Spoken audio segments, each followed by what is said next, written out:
Ladies and gentlemen,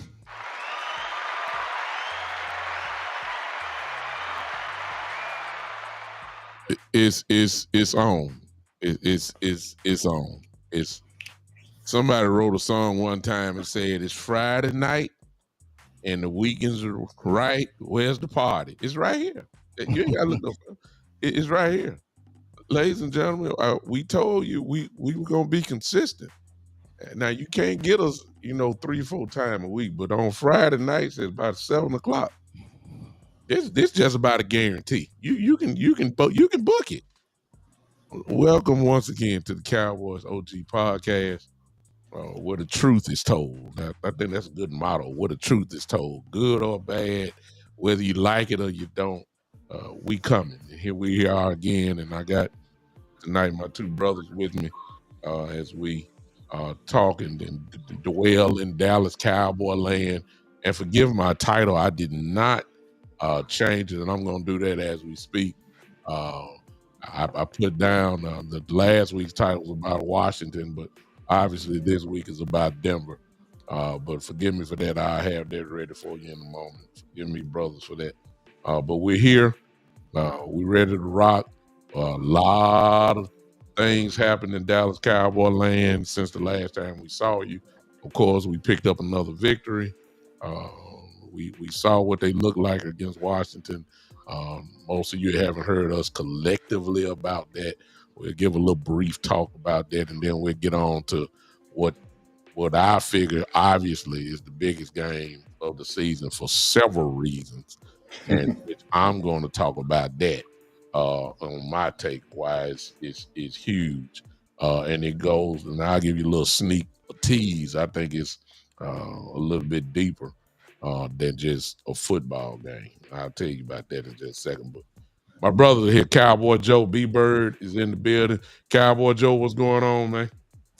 Good to see you guys again on Friday night. And man, we got another playoff game coming up on Sunday. We got another playoff game, so it seems like that's the way it's gonna be for the rest of the way. So we should be able to just kind of keep this thing going, because every week the game's getting bigger and bigger.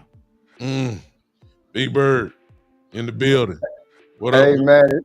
Hey, it's Friday, man. After a win last week, I'm off of work. I got PBA and them homecoming tomorrow, man. So everything is good, man. Man, that's great, man. That's great. That's great. And my week has been a pretty good week. We at least kept the haters off of us. For generally, what be killing me, y'all, is before the game, the team that we play is good, and then as soon as we beat them in grand fashion, now all of a sudden they bad. And I understand Washington was, lacking guys and all that, but there were people that picked Washington in spite of that to beat us on that night. I said, good Lord, y'all just don't believe.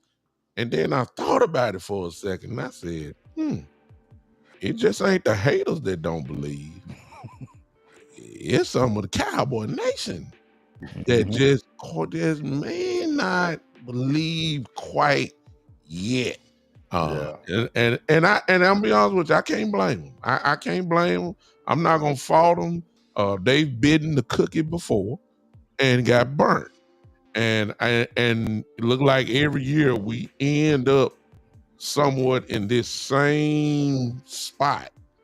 And here we are again. And I hate to keep dancing around it, but let's just talk. How y'all feeling about just overall? Maybe not the game. I guess I ask this, then we'll feed off Cowboy Joe. He'll take something after this. But let me just ask this, and let me ask the chat too. Hey, grateful for all of you guys that are here in the chat. Hit that like button, please. Hit that like button if you don't mind. Wherever you're watching from, hit that like button.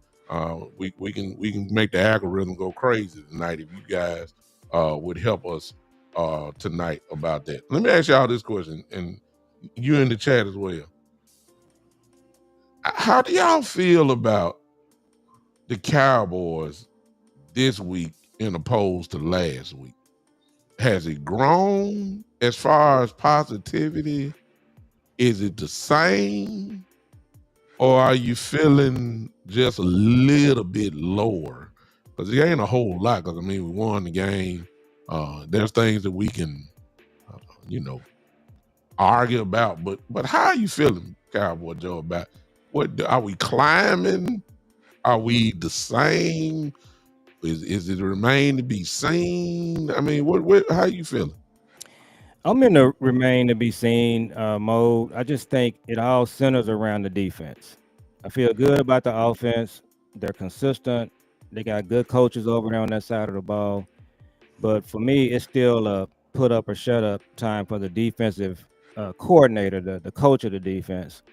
And so that's kind of really what it comes down to. I'm going to have to see several games where our defense puts on a performance like we had against the Jets, against Washington, because that Carolina Chicago game is still lingering out there. Somebody mentioned this today, and I can't believe it. If the playoffs started today, the Bears would be in a playoff over us. That's just hard. That's just hard to believe. And that's because of that. It's because of that Bear game and the Carolina game. So I feel great about the offense, big time show, but the defense, I'm still kind of leery about what's happening over there. B-Bird, what's up? What you feeling? So we have the number one offense and the number 31st or 32nd defense. So 28 now. We're 28. We moved up. So this year been a roller coaster, man. It's been a roller coaster. We've had our ups, our downs. Hey, as sports fans, we kind of ebb and flow with this team, and it's kind of been all over the place. Now, what I will say is this. Let's go back and look at Carolina, and let's go look at Chicago, and honestly say that from a reputation standpoint of what they've been, that's what we thought we was facing. But those two teams have been winning some games this year, man. So, we might look back at these losses where we thought was kind of, those should have been winnable games, and find those two teams in the playoff maybe at the end of the year, man. So we have the number one offense, 28 defense. I think we can do better. Big time, great show on Max Crosby. And I have to say, man, and I rarely do this. I was one of the first content creators on that Max Crosby trade. Good shout out, Jules, for that too the other day. I listened to y'all's show. Thank you for that. Because I just thought it was a great fit. Everything you said, I listened to it on the way home big time the other day. You hit on so many points on Max Crosby. I know I'm getting off the subject. But the thing is that if we're going to go farther, our defense is still going to have to play better, but also we need an infusion of talent there. And I think that's what we need to do. And I think that'll stabilize things, especially with Flus understanding that, hey, I can't just sit in his zone 90% of the time and let them know what we're going to do. I think the offense is good. Dak's playing at MVP level. And, we just got to do some things. We're going to find out some things in the next couple of weeks before the trade deadline to see, where we're going to be at. All right. Let me take it another way. I'm feeling better. Not because of that we won. One of my biggest things was, and maybe the chat, maybe some of you guys can feel me on this. One of the things that I've always said was that politics and loyalty are the cancers of the Cowboys. I saw something in that game that no matter the outcome, I said, okay, I know this is your boy, but you did not do it. And it's what we've been asking for forever. Sanborn was dressed, ready to go, and did not play one defensive snap. He did not play at all. He had a DNP by his name, which means that stands for did not play. He did not play, and that is not Dallas Cowboy way. The Dallas Cowboys have always been loyal to certain players just because we traded for you, or you're getting paid the highest, or you was the starter, and you can get your job automatically back. Nope. Mr. James, no matter what y'all feel about Shamar James, Shamar James played. He started on the defense. So I took that as to say, okay, we ain't the only ones that are obviously seeing the tape don't lie. Sanborn is just not it. And guess what? They made the change. Now we have to live with a rookie that's playing linebacker. However, as with a rookie, guess what? The more he on the field, the better he get. I saw Shamar James play better than he did when he played against the Jets, which was really his first game and all that. I saw Kenneth Murray play the Mike position better than he did in the Jet game. So in other words, I saw some improvement, and I'm just going off, hope, when I say that I think they're only going to get better. So if they're getting better, that obviously means your defense is going to get better as we go, and this will probably be their third week in a row starting. And I like the way James played, especially after looking at him on the film. Yeah, he still had some little slight mistakes in zone coverage, not active. But as far as playing the run goes, oh man, athlete was in the building, but a pure athlete was in the building, getting there, hitting people with force whenever he got in, running like his hair's on fire. And he just does things the same way. So if we would have lost, I still would be saying the same thing. Sanborn, one of the pet cats of Eberflus, did not play. And I said, okay, now we know that the true players are really playing now. That at least as of now. I'm not saying Sanborn not gonna play against Denver, but he didn't start this week. So that's the only thing I'm gonna say. So that's what I mean.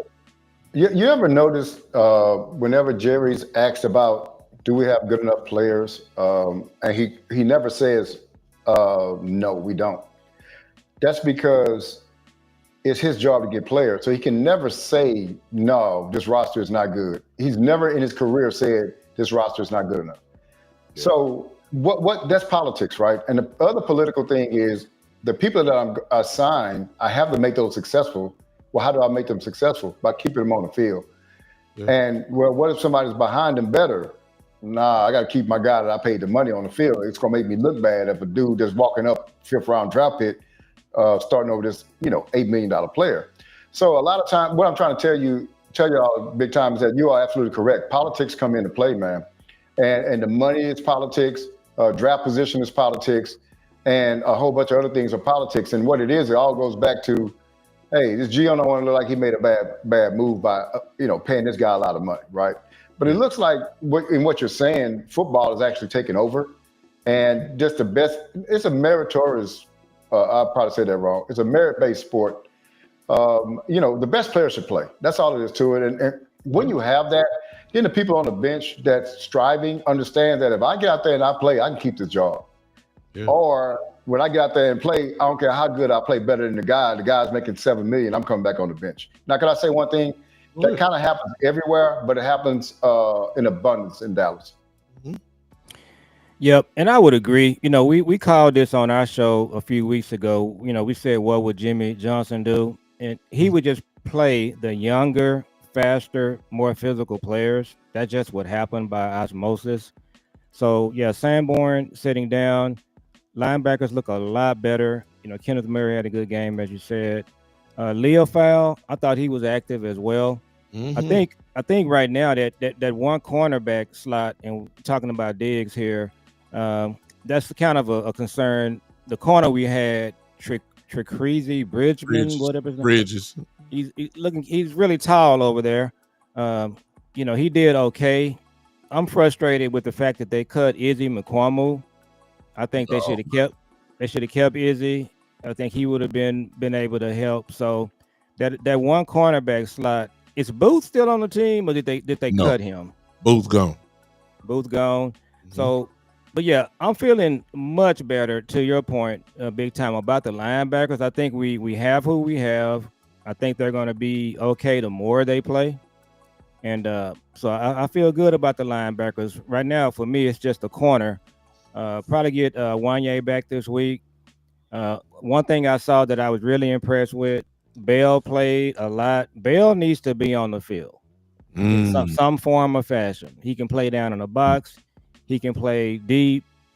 I'm a Donovan Wilson fan. I don't want Donovan Wilson benched. He needs to be on the field. So what Jimmy Johnson would do, he would just take all of these players, the Bells, the Wilsons, the the linebackers that we have, and he would just tell the coaches, I want these guys on the field, figure it out. And that's what we're gonna do. Hey, big time. Yo. Can I acknowledge a comment in them? My daughter in college asked a question, so I'm gonna read it. Where is it? Who is it? It says Madison Burwell. Mm-hmm. You want to put it up? Yeah, we can see it. I can see it. I don't know if let me. It's on my channel. Go ahead. So it says, do y'all think that the Cowboys are one player away on defense from being a Super Bowl contender? And is that player a D lineman or a defensive back? Hey, wow. Cutie, love you. Oh, wow. Well, I mean, you brought it to the forefront weeks ago. You think it's Crosby. Now, I would tell you one thing I like about my show with my son, we don't always agree. And so you won him over with the Crosby talk. I was kind of, not sure about it. I think I'm coming over to you guys' side. The concern I had was giving up 2 1s for him, B-Bird.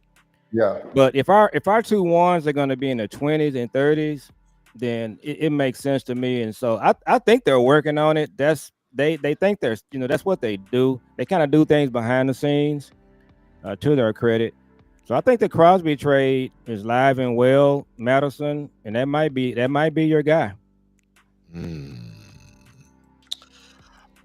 I don't think you would have to give up your 2 first for that.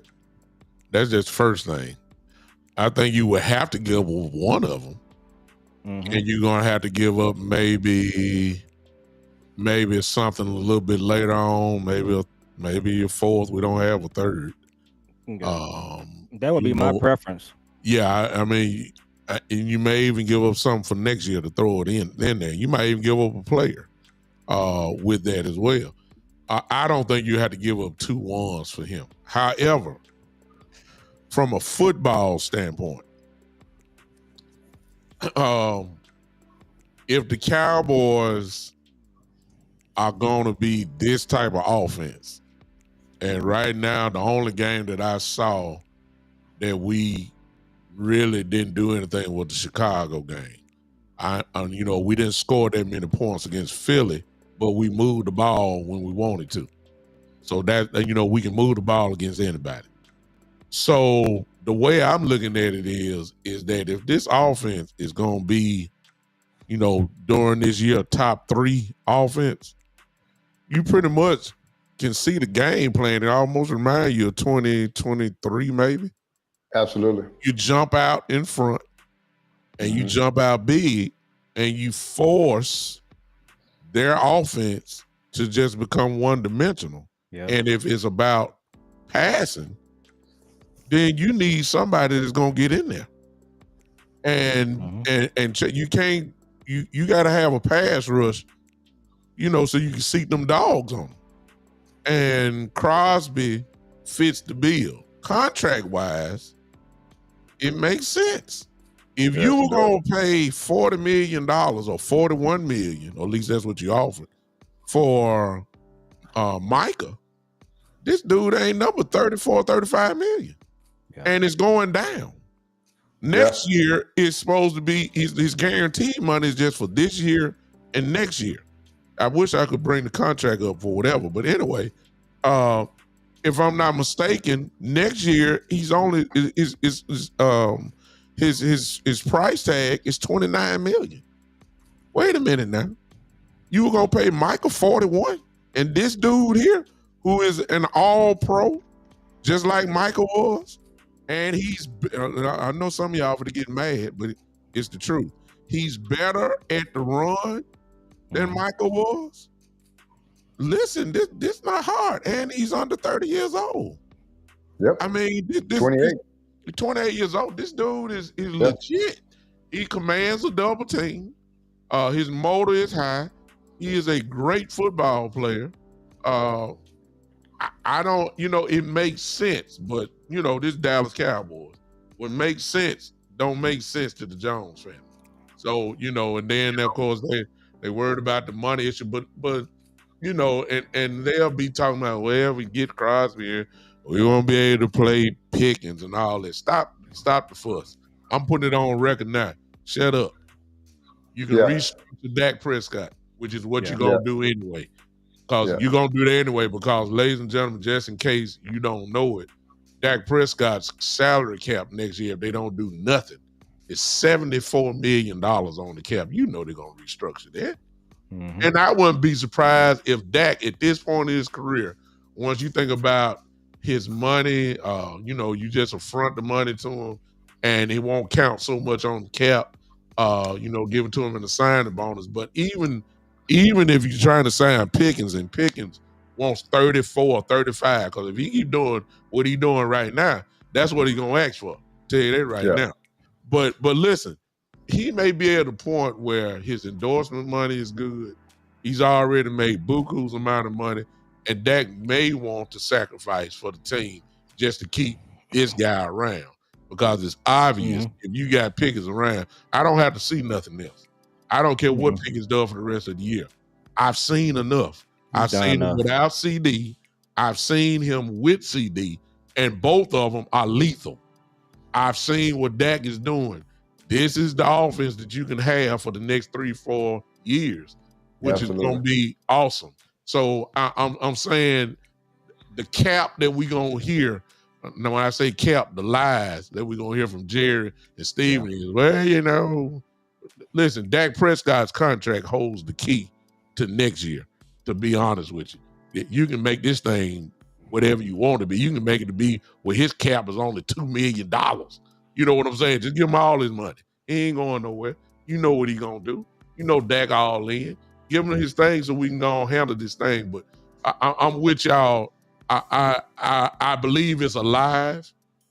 We'll see. You know what?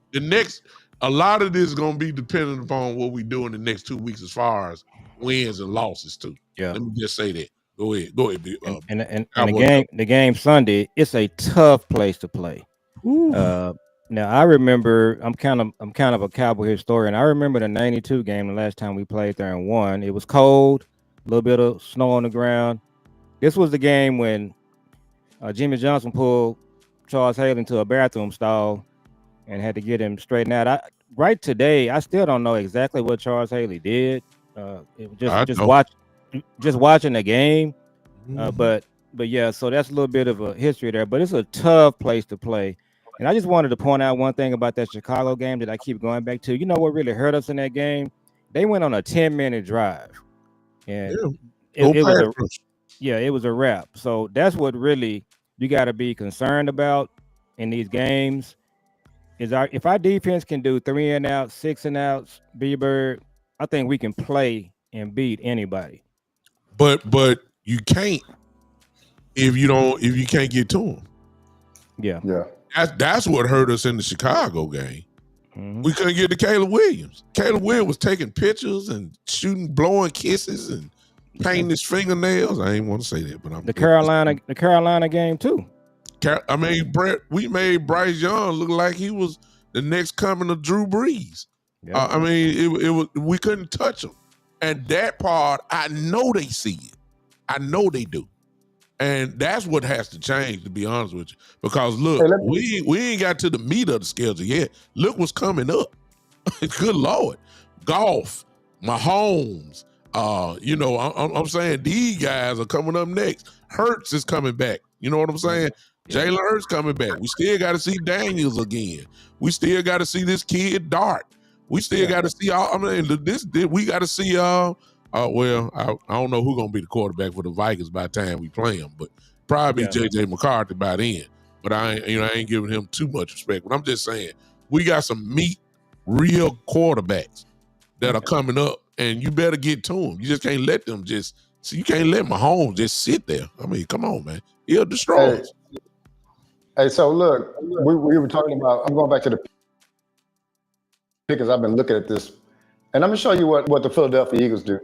Oh, for 1 second. So Jalen Hurts, God dog it where it went to. There we go. Jalen Hurts counts $21 million against the cap this year.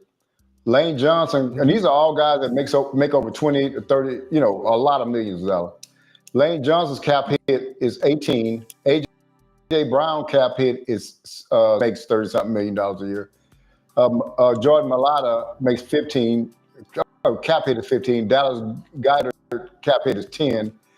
Devontae cap hit, he makes $27 million a year. His cap hit is 7. Saquon's cap hit is 6.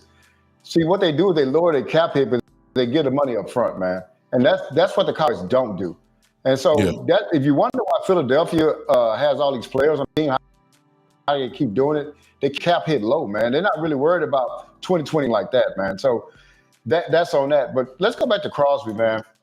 I think you pointed out a lot of things, man.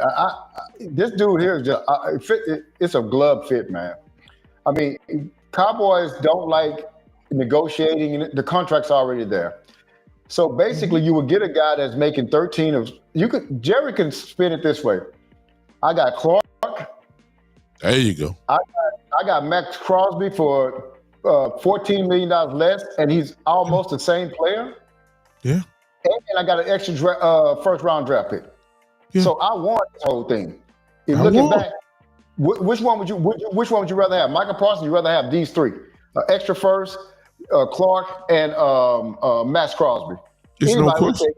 The second one, yeah. So it's there, and the contract is already in place. What I found out is that I posted this in the offseason before free agency on Twitter. I said, don't look for the Cowboys to make any big free agency moves. Their big moves are made in a trade. The reason why is because the contract is already there. They don't have to do no negotiating or anything like that. They can look at the contract, see how they can fit it in, and then they go and make the trade. What they don't like is an unsure contract. That's why I don't like going after big time free agents, because they don't know what it's going to go up to. So, so I think that the Max Crosby fit is the one, man. I think it's the one that can just change his defense. One thing you said big time is that this defense is only going to get better, but it is a ceiling to it, right? Yeah. And so with the ceiling, I like to get a person that can push us over the ceiling, right? And I think that's what Max Crosby will do. Now, one thing I do think is the formula for a 2023 in retrospect was not a good formula. What it was a front-running formula. We had to be in the lead for everything to go right.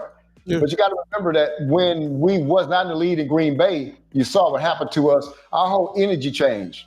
And when somebody scored on us first, now our defense, we are at a loss when our defense has to play honest. You got to remember the Carolina game. We had to play honest. We couldn't make them do one thing. The Chicago game, the defense had to play honest. They were able to run and throw the ball all game. What we have to do is get a defense that can stop people on its own, not with the offense getting up and all that. We need a defense that can come in on its own, separate from the offense, that can say, no, I don't care what the offense is doing. We're going to get 4 people. We're going to get 4 downs and out. And so if you go back to the San Francisco Super Bowl against Kansas City, if it wasn't for their defense just stopping Kansas City when Mahomes wasn't playing well, they weren't playing good. And they just went out there and stopped them dudes, man. Because there was time in that game, in that first half, they was on the ropes. The defense saved them until Mahomes got good to go in the second half. Also, too, man, if we're gonna go, if we may have to go to if we make the playoffs, we're blessed enough to make the playoffs, we may have to go to Philadelphia, Washington, Green Bay. Hey, throwing the ball ain't gonna be pretty in them spaces, man. So our defense is gonna have to be better altogether. We can't rely on the offense, because that means that when the offense, that puts too much pressure on Dak Prescott and the offense to be perfect.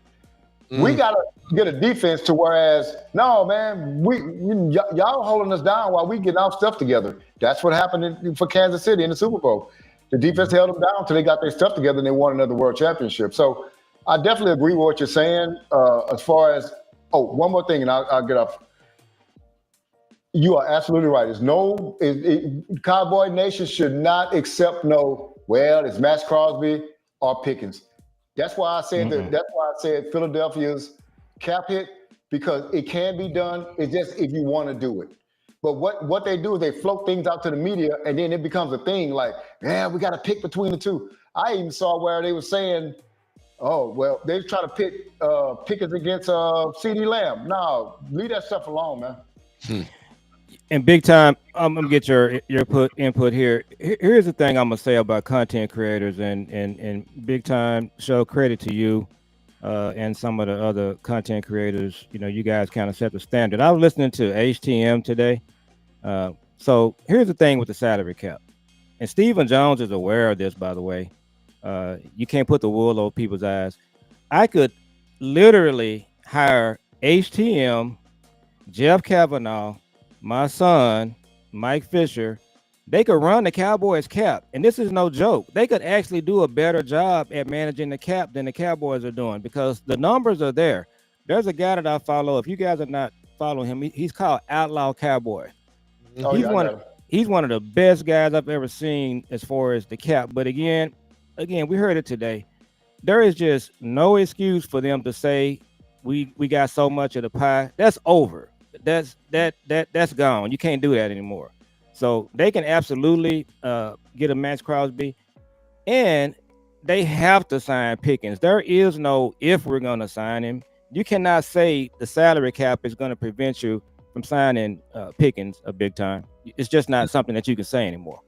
Yeah. If you're serious about winning, yeah, you know that's been the question. Like, you know, guys like Pickens, and when I say Pickens, there's been other guys that have last names, and they all represent the word. What I always like to say is impact.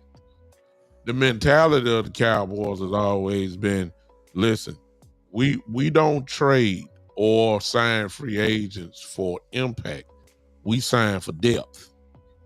You heard Jerry say just this year, why would I pay Michael Parsons X amount of dollars when I can spend it on three guys, the same amount on three guys? So that tells you that they really want depth rather than going to get, quote unquote, the man. Yeah. Well, if you get the man, you don't fall farther away from a Super Bowl. You get closer. That don't mean that you're gonna win it. It just you're really you're raising your chances. A guy like Crosby, and then you can't make the excuse. I would like to know why you wouldn't do it when you were going to pay Michael Parsons $41 million, and this dude contract is already set, and I believe it's 34, 35, whatever it is. It's cheaper, which is what they like. Next year, as I said, his contract is hit. His average his salary next year is $29 million. It don't make, and you got him locked in. He ain't getting back to the table. You see what I'm saying? He ain't coming to the table. The contract is set.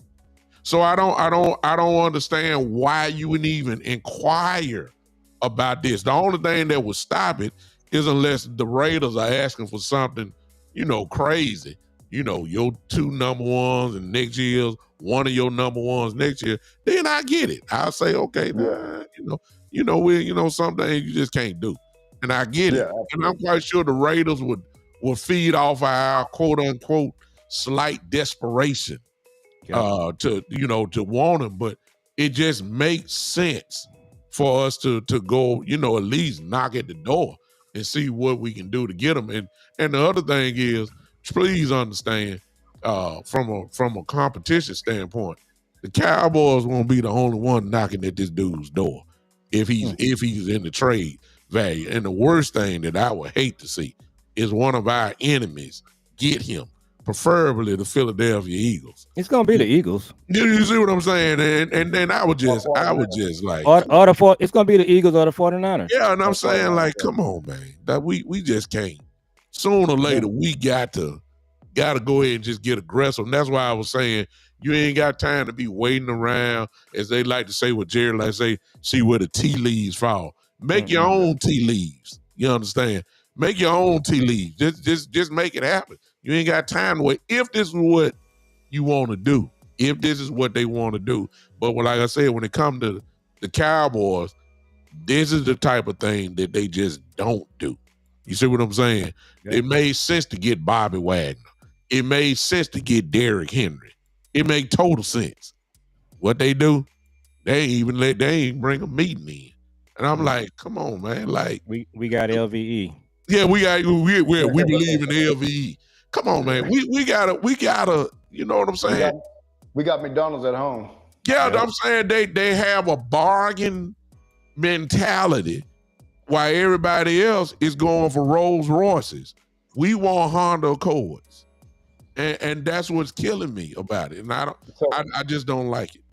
So Cowboy Joe said something earlier, and he said that HTM could pretty much run the front office. Cowboys. The cap and the front office, right? So let me tell you why he could do it. Because it ain't his money, and he's just worried about winning. Yeah. That's what most GMs and front office guys do. They worried about winning. They're not worried about, man, it's gonna cost us much. Hey, man, we gotta get this player. Why? We don't get it. We ain't gonna be here, man. We got to win. We got to sometime win this thing. And so that's what Jerry and them kind of fall back on, the fact that, and I know I said a lot, man, but I really want people to understand this, is that we have people in the front office that, factor in, hey, I got to pay this dude. It's my money. And when it's your money, you hold on to your money a little bit tighter than hold on to somebody else's money, right? And so you make decisions like when it's somebody else's money, you're like, nah, I'm just trying to win. Hey, we're going to pay this guy this amount. So in actuality, HN would do a better job than what they're doing right now, because he'd go out and get some players. Tell you what he would do, he'd definitely go out and get Max Crosby. You know what I'm saying? Unless what Big Time said too, like if they're asking for 2 twos and okay, you got to almost put that out there if you Jones and say, hey, we went after the guy, they wanted 2 twos and 2 ones, and 2 twos or something like that.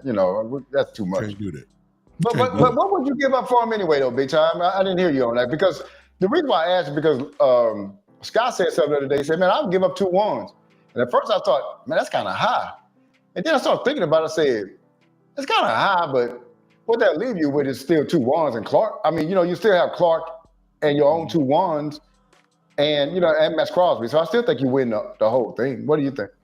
Let me kill this real quick. Well, I ain't gonna say kill it because everybody got an opinion. I think Ma wants Myles Garrett. Myles Garrett will cost you more than Max Crosby. Yeah. That I wouldn't even knock at that door because I already know that Myles Garrett will cost you way more. You would have to give up 2 number 1s for sure. What I would do, I would use those bargaining chips and get right back what Green Bay gave us. I would, if I know I can get this kid. Yeah. He's worth 2 number 1s. Yeah. You don't miss what you never had. You don't know what you were gonna get. Green Bay's pick is probably gonna be like Green Bay, if they do what everybody thinking they're gonna do, it's gonna be in the low end of the first round. So it's almost like a high second round pick. It'll be a second. You see what I'm saying? So and then your number 1 pick, the way that it was going at first now, was that the Cowboys aren't gonna be that good. But now, folks, the narrative is slightly changing, and you can see now we're hearing the word playoffs now. So let's just say the Cowboys get the playoffs, and let's just say they did a 1 and done. Okay, well, 1 and done will get you what? Somewhere between, in the draft, 18 and 21 maybe? Somewhere in that area there? It'll be in the 20s, yeah. So I'm saying, like, this draft, they were already saying, this draft ain't really hitting on nothing right now. To be honest with you, it's really not. I don't care what position. There ain't no quarterbacks this year. Not really. Everybody talking about Arch Manning, but Arch ain't all that. He ain't coming out this year anyway. Yeah, so when you get past Arch Manning, you start naming quarterbacks and you saying, okay, are they franchise changers? Because that's where the real money is. Then you start thinking about some of these guys who are athletes and, pass rushers. You always going to find that, but are they like number 1? They're going to be number 1 picks because maybe the draft ain't all that. But let me get to B-Bird and I answer real quick and throw it over to you, Cowboy Joe. What would I give up? I definitely would give up, if push came to shove, those, I'll give up 2 number 1 picks. I'll give up the one that Green Bay gave us. I ain't never had it. I'll give that to them. And check this out. And look at it from the Raiders' perspective. What are they? 1 and 6 or something like that? Yeah, they in bad shape. Guess what? They need the picks. They're rebuilding. Especially if they trade Max. They need all the number ones. They'll be happy about that. Trust me. That's right. Super happy. So I would give them that, and that may just be enough to get it done, to be honest with you. Go ahead, Cowboy. I done hogged it up too long. No, you're good. I think it's going to be competitive in terms of who's going to try to acquire Crosby. You're looking at the 49ers, you're looking at the Eagles, so that may drive the price up. The other thing that I kind of noticed that's happening, guys, a lot of these teams are knocking each other off. So I think we're going to be in this thing for a while. I think the Eagles, B-Bird in 23, was that 23 or 22 when they jumped out? They were in first place, and then we caught them at the very end, and we won a division. I think that was 23. And so that could happen again because the games they got coming up, we're right there on the doorstep of being in first place in the division. The Chicago game and the Carolina game still hanging out there. So I said all that to say this. The hang around the rim situation with Jerry, and did y'all hear his mumbo jumbo he said yesterday about Pickens? It was either yesterday or Wednesday. Yeah. They asked him about retaining Pickens. So I'm like, what is he talking about? So again, he still thinks that this is 1980 something where you don't have content creators that can check everything you're saying. Mm-hmm. And as I said, the content creators, we're on it. So he should not be given any leeway as far as signing Pickens. I tweeted out the other day, it's been a couple of times and I'm just like bouncing. I'm a Cowboy fan, third generation Cowboy fan, but 30 years, it's a long time. And if you screw up this Pickens signing, if you don't do something to get this team over the top, man, I'm saying I'm just gonna be done with Jerry. Love the Cowboys, and then Jerry and Steven, this is going to be a point for them to put up or shut up, the way I see it. So one of the things I talked about, I had a show the other day, and let's look at this from so the Raiders came out and said that we love Max Crosby, and I'm not saying this exactly, but they love Max Crosby, and they're not talking about trading him, and they told Max they're not going to trade him, and this, that, and other. So the what I looked at is that this is a whole bunch of BS, man. Okay, you have the Raiders who are 1-6, who do not even have a franchise quarterback coming up or anybody ready to go. You sign Max Crosby to 3 years, and you need to rebuild. You need draft picks to do that. Well, if everything goes well for them, they won't be good until 2028, 2029. Well, how old would Max Crosby be then? So you have an asset right now that you can get you. What's the best way to turn around a young team? Draft picks. So who got the draft picks? Well, the Eagles don't have the draft capital the Cowboys have, nor do the 49ers. So the Raiders they're just putting that out there right now. But to drive the price up, this is my opinion. But I think Max Crosby, if the right offer comes, they will trade him. It's no reason to hold on to him. It's no different than why we traded Herschel Walker a long time ago. Why? We wasn't going to be good with him around. So, hey, he's the only asset we got. We got to turn this thing around.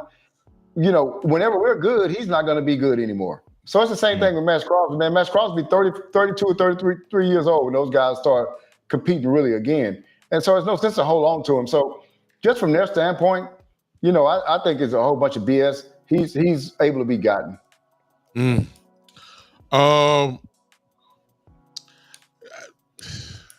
I don't believe what I never have believed what general managers and owners say. I never have believed in them because the right price will change anything. Absolutely. The Cowboys, for instance, swore up and down that they weren't getting rid of Michael Parsons. We're not trading him. We're not trading him. We're not. Yep. We're not going to do that. I mean, this is Michael Parsons. I mean, we're not going to do it. And then here we go. Right before Philadelphia, Michael Parsons on the airplane. It's going on. As far as Pickens goes, I think it's important that the mindset of Pickens, I really believe, and I believe Cowboy Joe, I don't want nobody to ever forget this because we know, and I see your son is on here, Jules know as well, that our fraternity brother is Michael Parsons' agent. And ladies and gentlemen, just in case you didn't know, that is the agent, same agent of Michael Parsons. So if Jerry had a problem, so quote unquote, with Dave Mulgeta, or how you pronounce his name? Mulgeta, my friend. If he had a problem with him then, he really could have a problem with Pickens if Pickens do what we think he's gonna do. Because it's going to happen. And I don't think it's really gonna be a problem, but here's what the difference is gonna be, y'all. And I don't really want to talk about Pickens too much because he gonna play it out.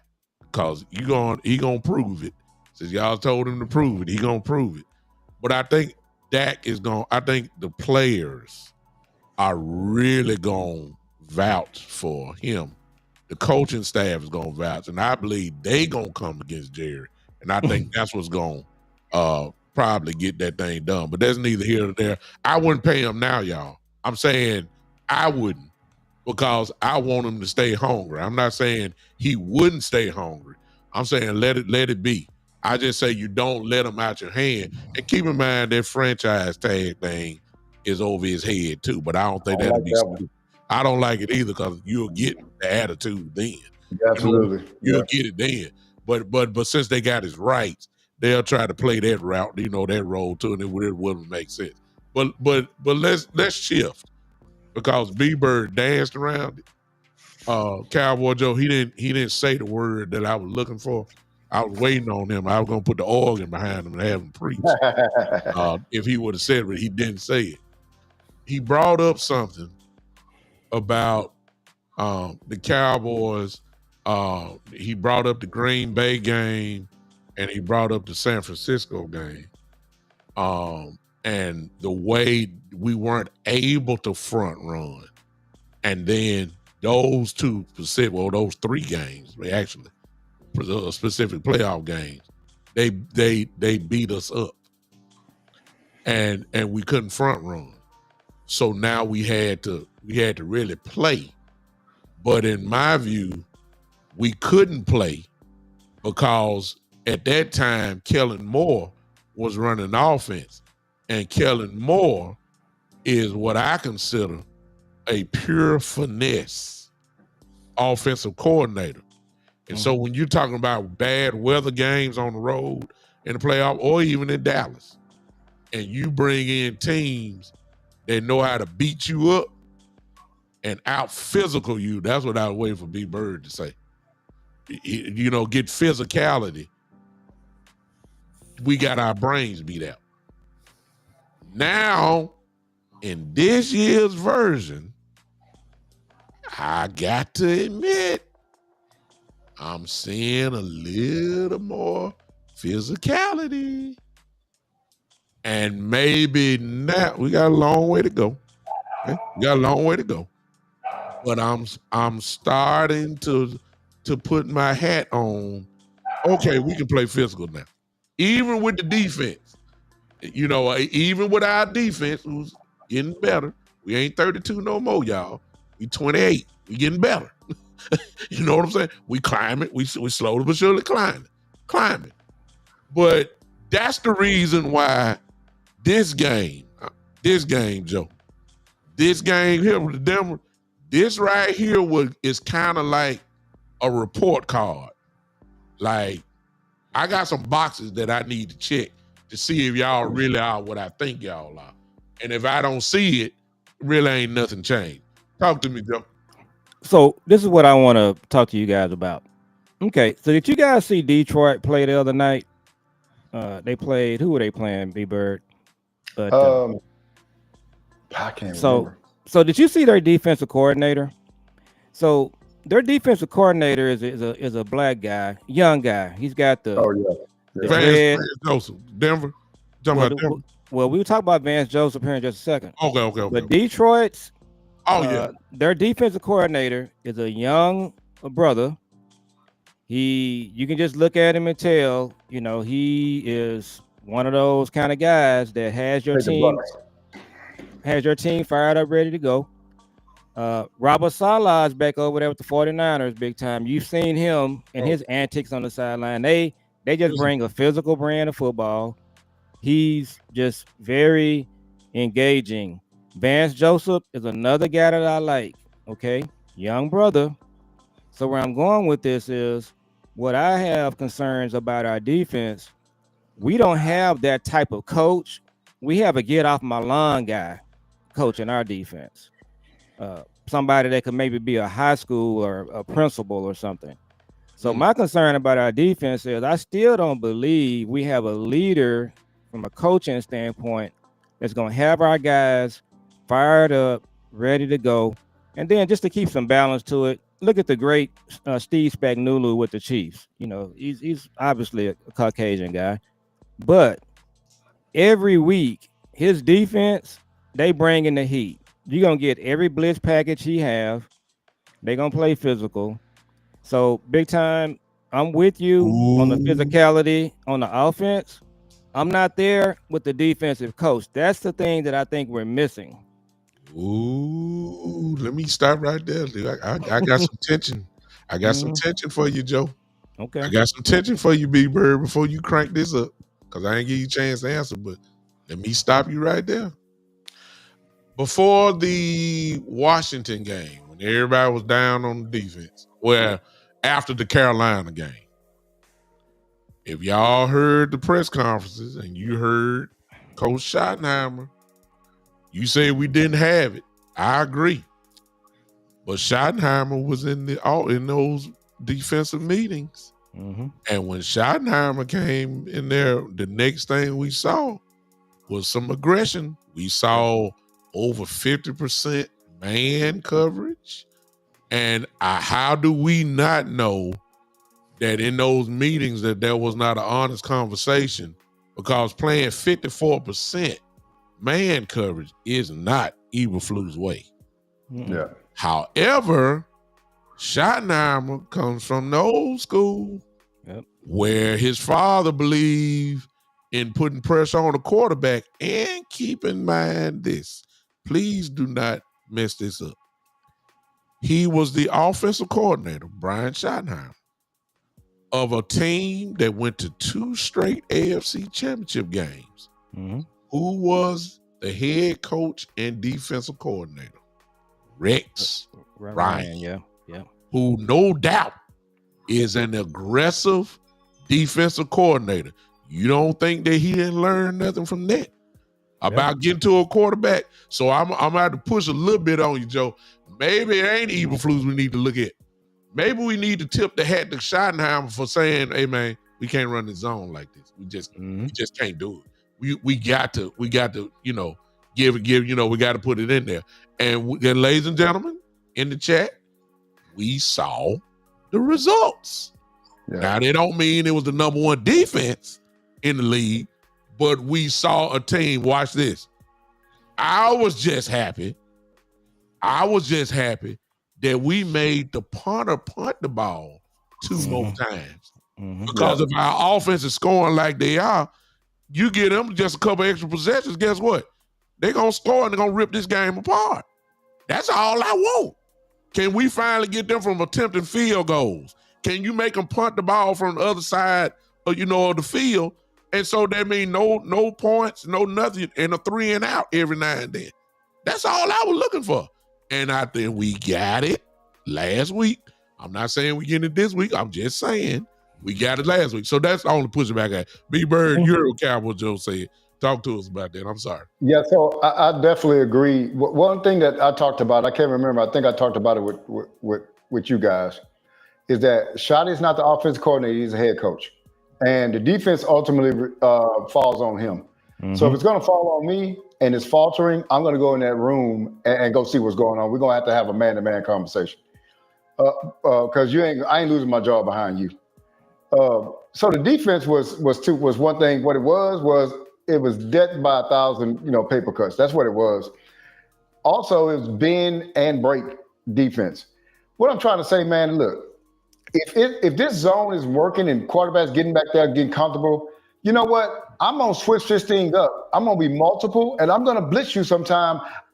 I think in football, man, with this passing league, you have got to get pressure by any means necessary on your. If your 4 guys in the front's not getting it, with stunts and stuff like that, give me somebody blitzing or whatever. I'll give up that in the back end that this guy might not see him or whatever. But we got to get hits on the quarterback. We have got to affect the quarterback, and you don't have that individual here anymore to do that. So I just think they did a heck of a job last week mixing it up.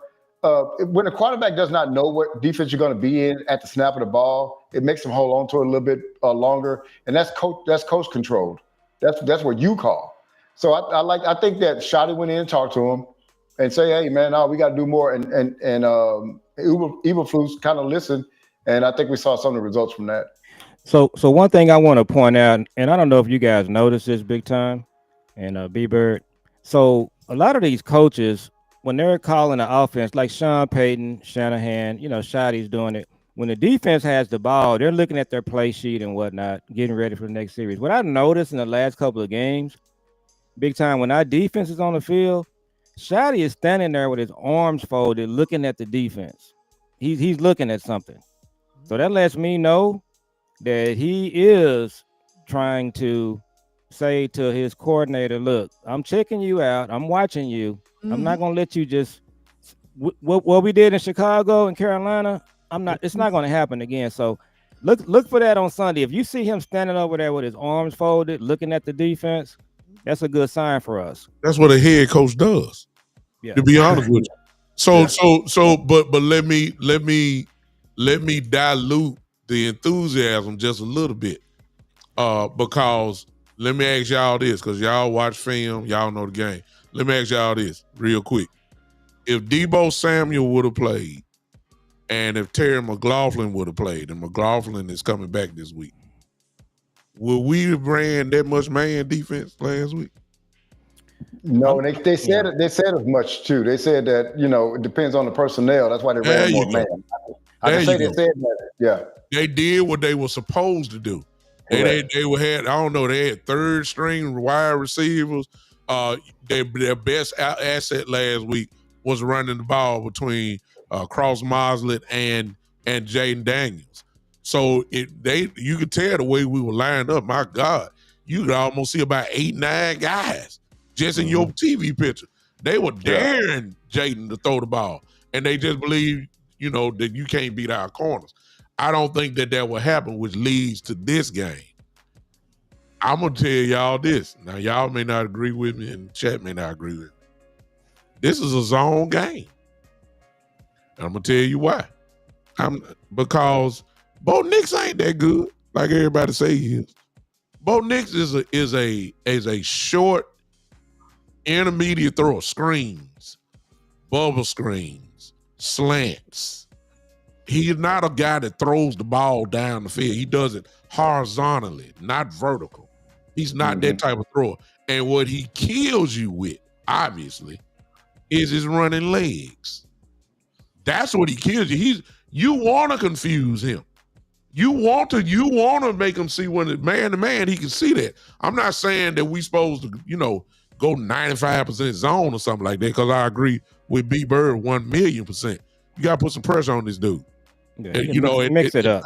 Yeah, but I think we're going to see. That's why I was saying the report card is out this week, if you ask me, because the defense either going to not flourish in it, or we going to get killed in it, or we going to do better. But that's what I want to put on that. Let's go over real quick, y'all, because we've been on an hour. I know we don't like to be on too long, but what do y'all see in this game? Y'all can go offense, defense, special team, whatever, however way to go. I'm seeing something completely different. Not guaranteed. You want to go first, Cowboy Joe? Yeah, I'll go first. So, we talked about Al Green, the great Al Green, last week. So I think we're gonna find out Sunday. They call it, they used to talk about McCarthy talked about complementary football. That's where your offense and defense is. You got a good game plan. So Sunday, I would just say Sean Payton is going to wake up Sunday morning, and he's going to take the field saying, I'm going to put up 40 points on this defense. And so your defensive coordinator, he's going to have the Al Green game plan where he comes in and just throws hot grits on everybody, or he's gonna have a love and happiness game plan where he mixes it up, plays some zone, plays some man, and the physicality is what I'm looking for defensively. This is a big game because up there in that environment, I watched the Giants and Denver game where they scored 33 points in that one quarter. Crazy. Yeah.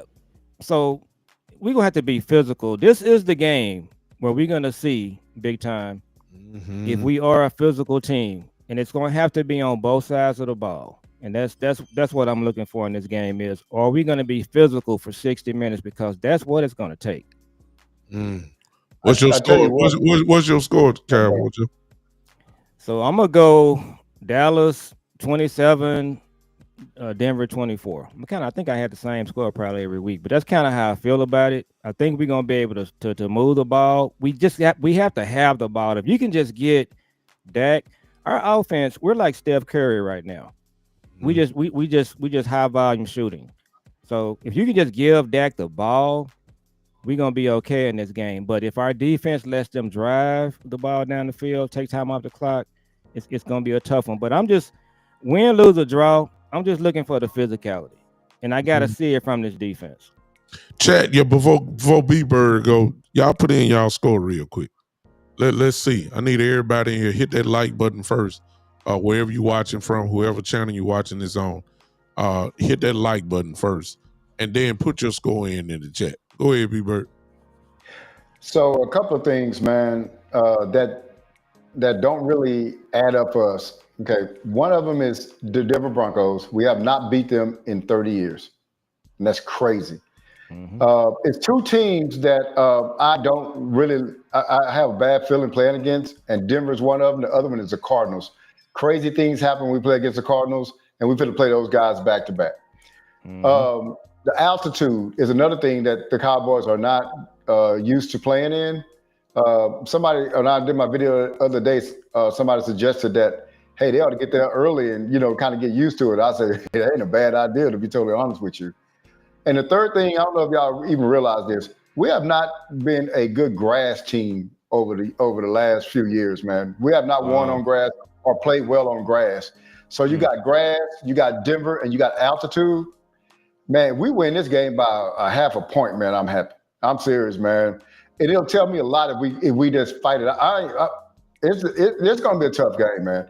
And I would say something like 28-24. Hopefully we can get a win.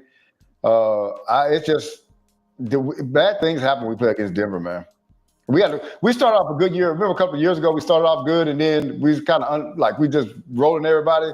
Then we played Denver, and everything just went to a standstill. And it was kind of when our season took a downturn also with that Denver loss. But yeah, there's bad things happen in Denver, in Dallas with playing against Denver. And so I'm just hoping we just get a win, man. So big time, before you jump in, it's just unbelievable that B-Bird said that about the grass and the turf. We talked about this on one of our first shows, B-Bird. Yeah. We are a much faster team on turf.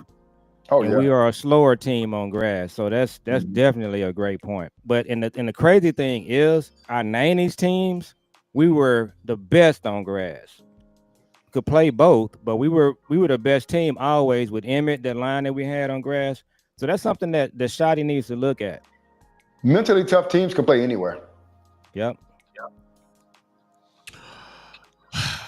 The offense can't stay this high, can it? I mean, I think they can. I mean, they just can't just obliterate people and be averaging over 30 a game. I mean, at some point, somebody is gonna make us get in the booth, the telephone booth, and throw punches. You know what I'm saying? At some point, it just got to happen. Is it this week? I don't know. I'm anxious to see, can we throw punches and take punches and respond in a close game? And I'm not saying that I've been right. I think I said we was gonna score 40 points last week. I think I did. Yeah, you've been right every week. So I'm gonna go ahead and say this. this is what I want to carry it. I'll give my score in a second. And I really don't even know how to really do. I'm gonna figure it out as I talk. Let me tell y'all. That's what OGs do. Yeah. Let me. This game here represents, and I know every year is different and every team is different, and I get it. And there's a different attitude, and I'm seeing a different attitude with this team. However, traditionally, these are the games that we have a chance to change the narrative about ourselves. Yep. And whenever if people start liking us, and then we get this test, and then we lay an egg. And this, once again, is an opportunity to really say, okay, we believe now. And I'm really talking about the media. I really don't, I believe that the players believe. Mm-hmm. But that, sometimes, you believe, you just come up with the short end of the stick. These are the games where traditionally, what is the narrative about the Cowboys? The narrative about the Cowboys is this. We beat up teams that are not good. And when we play a good team, we lose. Yep. Yeah. Well, here we are. Mm-hmm. Here we are. That's the culture. That is and it has just not, it has been this way for years. We just do not, these are the games that we just can't get over the hump. If you really want Dak to be the MVP, guess what? This is the game where if he wins it, folks gonna be saying, oh yeah, he the MVP, for real. Mm. But if he loses it, they gonna say, well, we knew he was a fraud. Yeah. See what I'm saying? This is the game where we haven't taken advantage of. And I just feel like this is to be the start of something that can really be another confidence builder for this team, like saying, oh yeah, we got something special going on. And so you're presenting, once again, I said it like this, Isaiah Thomas. I said this on my show many times. Isaiah Thomas was asked the question, the great guard from Detroit Pistons. He said, they asked him the question, what is the difference between a great player and then a Hall of Fame player, a good player and a great player that may reach the Hall of Fame? Isaiah Thomas said something that has stuck with me for years, man. Isaiah Thomas said, the ones that are in the Hall of Fame took advantage of the moments of the game. Mm-hmm. Absolutely right. The highlights. That's what you see, what they did when the pressure was on and all that. That's right. Dak Prescott, whether the bad defense was there, whether he threw a bad interception or whatever the case, the Cowboys as a whole have not taken advantage of the opportunities. They've had plenty of them. They haven't. Different coaches, and they just haven't gotten over the hump. This is what one of these games, Sunday, represents. And you can change the whole narrative by simply just going up there and get a win, whether it's by 1 point or whether it's by 30 points. Now, that being said, let me ask you the question. I think that the Cowboys are going to do exactly what they've been doing offensively. I think we putting 30 up again. My question is, this week though, simply, have we gotten better in the zone? Because I really do believe we're going to see a mixture, but we're going to see a lot of zone. I think we're going to play the game like we played the Jets. You see what I'm saying? Yeah. It was not a whole lot of zone. It was about 70% zone.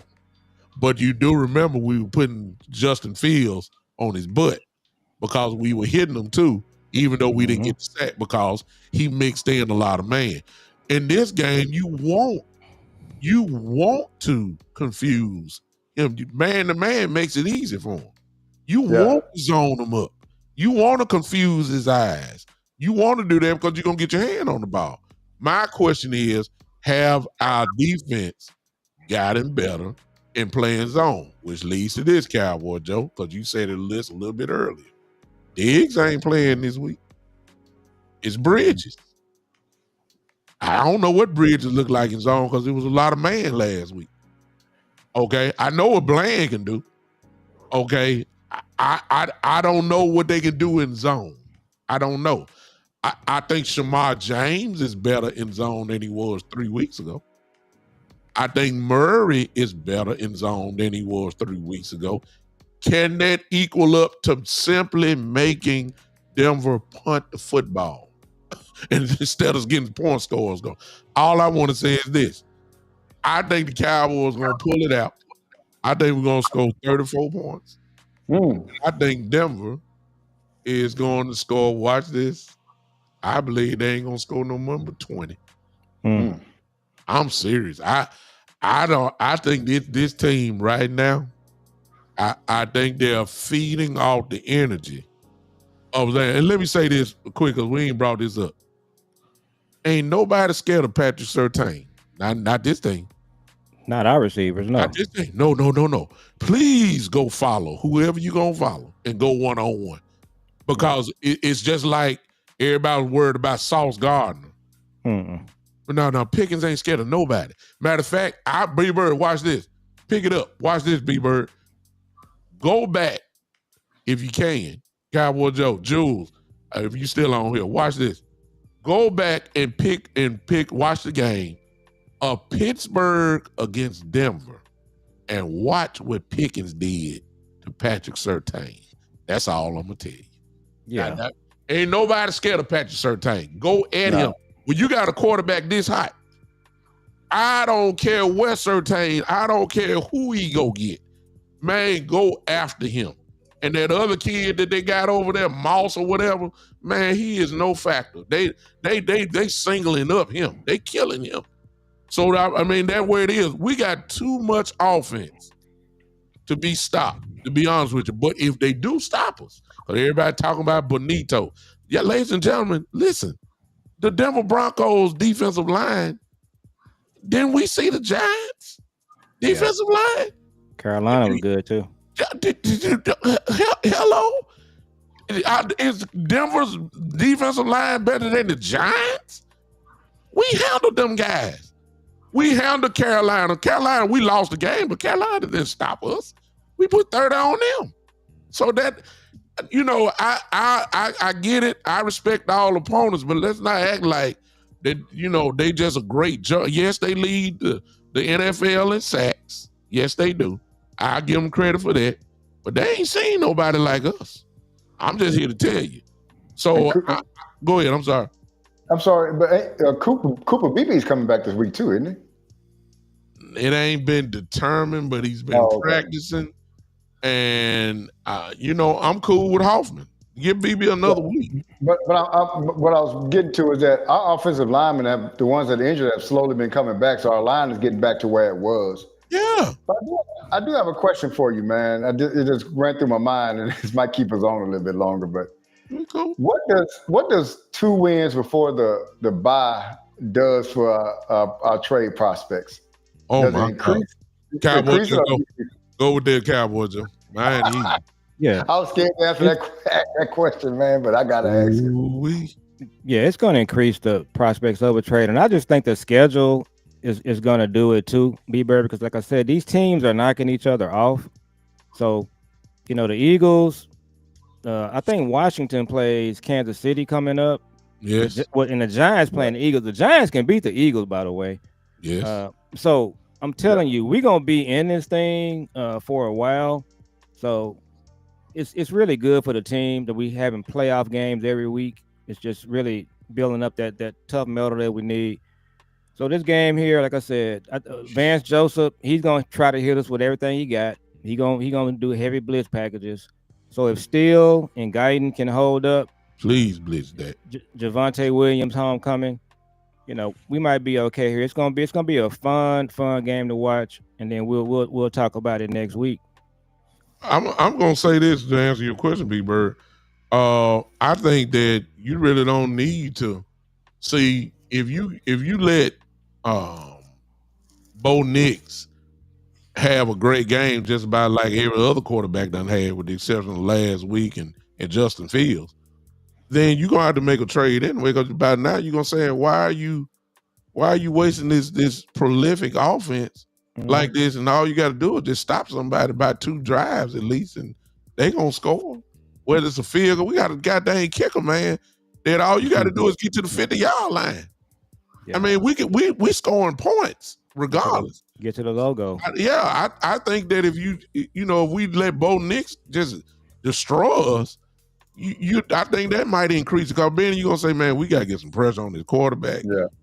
We got to do it now. We got to do it. But in the event that we win, you still got the same response. Like, we cannot let this offense do it. We need to really increase our chances.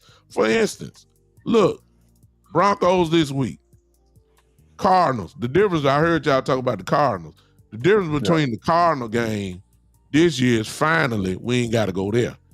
The Arizona Stadium is just a graveyard for us. They got to come to Dallas. So I ain't really just, I ain't saying I ain't worried about them. I'm just saying. They was in Dallas last time too. I remember that. Well, we were horrible that year.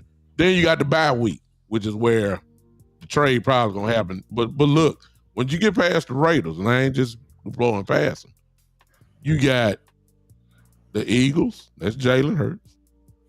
You got the Chiefs. That's Mahomes. You got Goff. That's the Lions. Now, common sense tell you, you better have somebody that can get to the quarterback. So that's why I was saying Cowboy Joe was absolutely right, and he just made me. I'm gonna steal that one, Joe. I'm just telling you now. Joe said the schedule may dictate what a trade gonna be, and like I just said, those 3 games, the Chiefs, all back to back. No, I'm sorry, the Eagles, the Chiefs, and the Lions. Those 3 games right there is gonna dictate the whole season. Cause see, you can't go 1-2 or 0-3. No, you can't do that. Or we gonna be right back and saying like, well, it's gonna be hard for the Cowboys or whatever. Though these look right after, and please, Lord, injuries, just hopefully, and by that time, we will have a big fish that will be in the lineup, and I'm not depending on him. I'm just gonna say, be grateful that he's back. Take what you can get and pray to God he don't get hurt. And that's DeMar and Overshawn. Yeah. And when he'll be back by that time, which could be a major piece in your defense. That might be your, whatever. And that might be what they're waiting on, to be honest with you. Is Overshawn to come back because he's gonna blitz a lot. But those 3 games there are gonna be huge. And so if the Cowboys win Sunday, 31-30, chances are they tell you Bo Nix had a good game. We can't let every quarterback have a good game against us, y'all. And that's why I'm saying I'm still in there from Cowboy Joe. Joe said it best. The schedule and who's coming may dictate, okay, we need to make a trade, because if we don't, Jalen Hurts gonna embarrass us. We already know Patrick Mahomes. Good Lord. Patrick Mahomes can destroy us. That's Andy Reid, too. Then we talk about Detroit. That Detroit game up there, that's going to be a tough game. That'd be one of the games that everybody say we're going to lose. Yeah. You know what I'm saying? And if you don't, and if you're not good, if you let Goff just sit back there, they're going to score 40 points on us. I'm just saying. That's just how it is. So I agree with Cowboy Joe more than anything. I believe that the schedule, whether we win or lose, I think that we really need to go after somebody. Is it Crosby? I hope. But there are some other guys that are out there that are lesser, if you want to say it, which sound like the Cowboys. I'll throw one name out, not for discussion, but I've heard Bradley Chubb's name. A guy that can give you about 8-9 sacks a year coming off an injury. That sound like Dallas, a guy that's injured and, has upside, that type of dude. Bradley Chubb will come in. He'll be your, he'll be your best defense end walking in the door day one, if that's the case. And he still can play. And I think he got 4 sacks right now this year. So, he's productive. He's just not Max Crosby. You see what I'm saying? There's a difference. But I think that we're going to go after somebody on defense. That's just what I think. So big time. If you give me a little minute, I told a story the other day on my show, but I'll tell it again because it's a Bradley Chubb, Max Crosby deal, right? Mm-hmm. So last year, I guess in October, I started looking for a car, a new truck, Mm-hmm. and so I looked at a GMC Sierra, the 1500. Now, traditionally, what I've done in my trucks, I get a truck, a Ford F-150, but I get cloth seats, kind of the basics on the inside. Mm-hmm. So we went to a place that had a red one. That's the color I wanted. So we went to a place. It's the elevation level, which is one of the lowest levels of the Sierra. So we went to a place over here not far from me and test drove it, cloth seats and everything, and drove real good. Told the guy I'd get back with him. So the next day, my wife called me. I was at work. Said, "Baby," said, "I know you like the truck, but you ever thought about getting like leather seats and stuff on the inside?" I said, "Nah, babe, I'm good with the cloth seats. It's a good, better deal with the cloth seats, this, that, and other." And so my wife said, "Well, baby, look," she said, "you let me go and get my car built. Both our kids in college got brand new cars." Mm-hmm. She said, "I'm just letting you know that if you want to treat yourself, just go and treat yourself." You know what I'm saying? So what I started doing is I said, "Okay, let me go back and just look around." So I looked around and I found a truck. They're the same color and everything, but it had this thing called an Elevation Premium package. But what it came with was leather seats, and it came with sunroof, power window, all kinds of different things. So I worked a deal with that just to see what the numbers were. Well, the basic, the one with the leather seats and everything cost $3,500 more. So I had a decision to make. My decision was, am I going to spend $3,500 for the nicer truck, or save the money and get the one with the cloth seats? Well, this is a question I asked myself. I said, if I get the one with the cloth seats and save the $3,500, would I regret not getting the fully loaded one? I said, yeah. Then I said to myself, if I get the fully loaded one, would I regret the $3,500? I said, no, I wouldn't regret that. I could make that up. Well, that was the deal right there. That was it. So what I'm trying to tell you is what goes to this story is this. You can go get Bradley Chubb and he'll be okay, because those cloth seats would have been okay. Yeah. Or you go get Max Crosby and say, no, I got what I want. Now let's go fight. Yeah. And so that's what it was. And I'll tell you right now, man, my wife was right, because I love this truck, man. And I've never said that about the other trucks I had. But I finally got what I wanted and didn't try to cheapskate the thing. Because when you try to cheapskate, next thing you know, you're looking for it again, right? Mm-hmm. But now, if you go get Crosby, that's the leather seats, man. I like it. That's good stuff. Cowboy Joe, tell everybody where. Oh, my mic is going. Okay. Tell everybody where they can find you. I need everybody from the Big Time Show to go find Cowboy Joe and his son, the Father and Son podcast. Do that and subscribe to him. Tell us where you at, Cowboy Joe. So we are Father and Son Cowboys and Sportscast, and I do a show with my son. He's a college student doing some stuff on the side, and so I do a show with my son. So you can find us at Father and Son Cowboys and Sportscast. On Twitter, I'm at Cowboy Joe 64, and we're just trying to grow our channel. We're doing some things with Big Time Show and B-Bird, and I think I'm biased.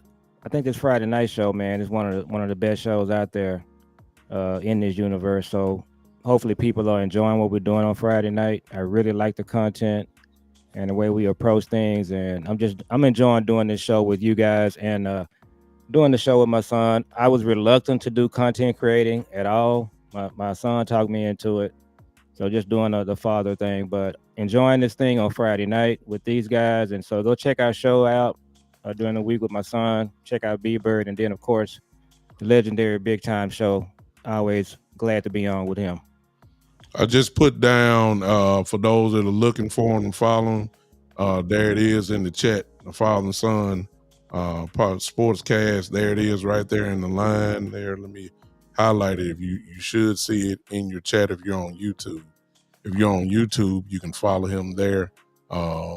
It's right there for you. Hit that real quick. He's on live now. You're not going to miss a second. If you go there right now and hit that subscribe button, he and his son, as you just said, they have a tremendous podcast, and they really are great at it. Go ahead, B-Bird. Let everybody know where you at. Let me see if I can find it. I'm at B-Bird Cowboy on B-Bird Cowboys on Twitter and YouTube. Come check me out. I'm starting to get cranked up a little bit, doing some live shows. I did one the other day through the week. And, just trying to get the hang of this YouTube, podcast thing.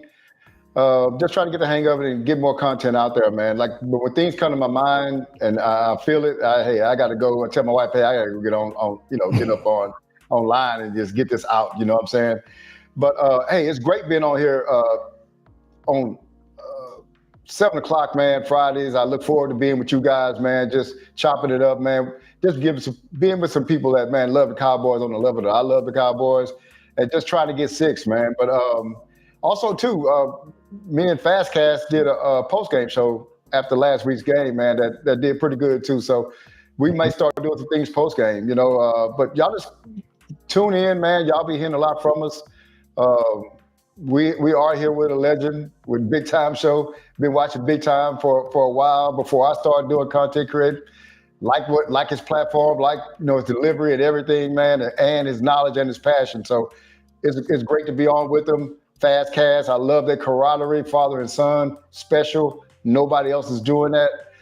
He's past it. He'll tell you that he's third generation, so his son's fourth generation. So they've been at this Cowboy thing for a long time. But it's an honor just to be on with you guys, man. And I appreciate being on here with y'all every week. But you can catch me at B-Bird Cowboy on YouTube and Twitter.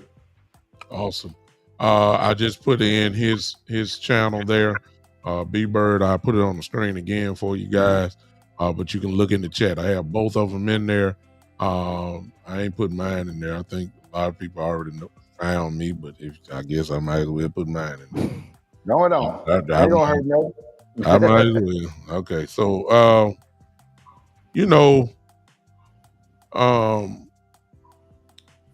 when it comes to this content stuff, y'all, quality matters. Quality.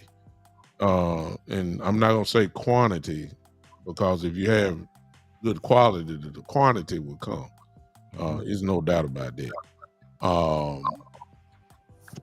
These two guys that I'm with right now, and we're missing one because he ain't really no OG. he young, but he great. His son is, but I'm talking about Cowboy Joe. His son, is ridiculous, and that's in a good way. He's a bad boy, and so when you combine Cowboy Joe and his son Jules together, look, you got a dynamic show, and their show is growing. You got to go to them and watch them. B-Bird is a little different. B-Bird and Coach Marv are two of the guys that just about every content creator had told them, man, you need to be doing this stuff. Because B-Bird, just like Coach Marv, was legendary in the chats. Yeah. Like when B-Bird said something, or Coach Marv, before y'all saw their faces, when you saw them, in the chat, you always stopped and highlighted their comment, and you change your show sometimes based off of things that B-Bird and Coach Marv said. So we was all saying, like, man, come on now, B-Bird, you at least gotta try this stuff, because you good, you real good. And I'm grateful that he's done it. And Coach Marv is another one that really, we had him on a couple weeks ago.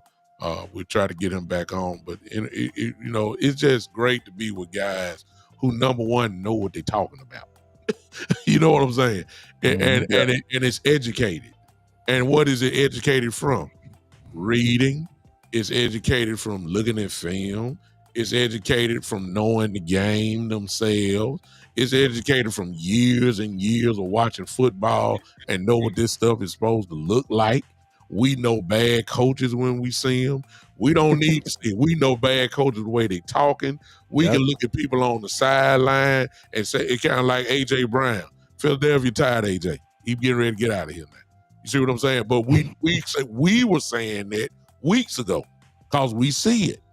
Just like everybody talking about Diggs. Okay, we kind of see some of these signs and saying, like, I know some of y'all want him to stay, but he might be out of here too.